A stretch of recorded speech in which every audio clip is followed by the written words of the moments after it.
And good morning for Morning Coffee with Marcaida. My apologies for yesterday's broadcast. Didn't have good reception, and it turned out that there was a lot of parts where people couldn't hear what I was talking about.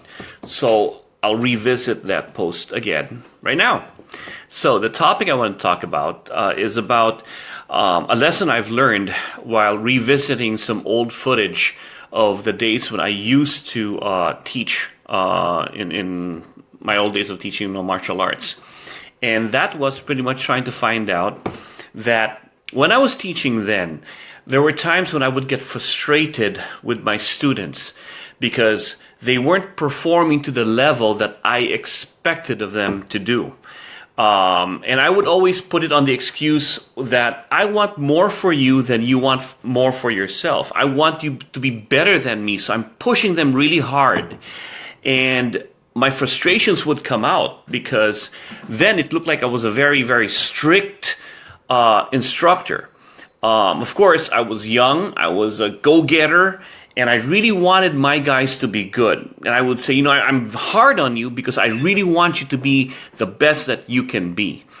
Looking back at those times, I actually lost a lot of students because it appeared that I was too rough on them. And I would say, fine, if you don't have the strength to be strong enough to work for me, to do this, then you shouldn't be in my group. That was, there are pros and cons to that. Looking back, I actually realized that it was more about my own personal expectation and standards that I'm trying to push on people who were there giving their best, yet I never considered exactly how they were. I never considered that their best is not exactly the standard that I'm looking for myself. How to explain that? I'm having a hard time right now because a bird... Quiet! There you go.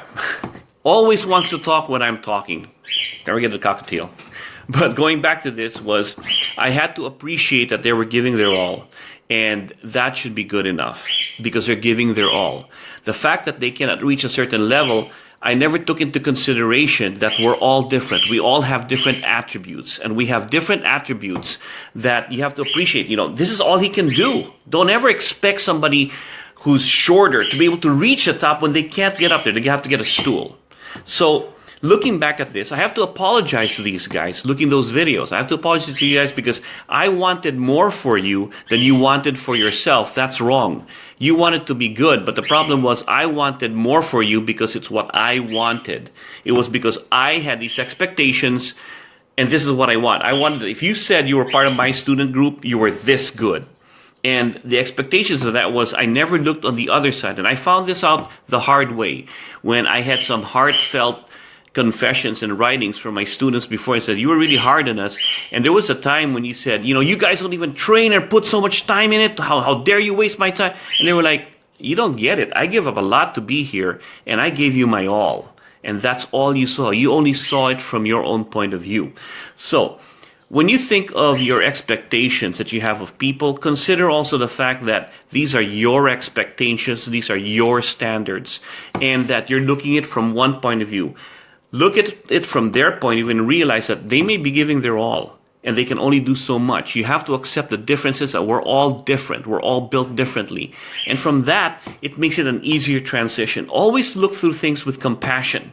Not just a strict, we want everybody to succeed. We want to do everything else. But why is the fuel that you use one that is hard? If you can use fuel that's of compassion in a positive light, you might be able to get a better harmonious reaction. And if people are happier, they'll actually perform better. So to those guys, and you know who you guys are, back in the 1990s when I trained hard and got you and was all over you guys, I hope you accept my apologies. Now that I'm older and wiser, that I've actually wanted more for you, it was because I wanted more for me. Because I wanted to be able to say that these guys of mine are the top. When in fact, I know every one of you gave your all. And I reacted badly because my expectations were only for a selfish reason. It was only about my way of looking at things. Today, when I do train people, I want them to be the best that they can be for themselves. And that I will take into consideration everything that you can do for your own. And that it's up to you to take ownership that you are at that level.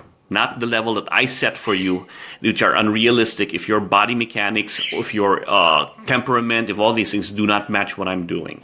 So with that thought, try to set it up so that everybody is happy in what you're doing, and always put the shoe or wear the shoe of the other foot so that you know what they're doing and you can see it from their point of view, not just yours. Doug Marcaida here, my son's coffee cup. Take care, guys.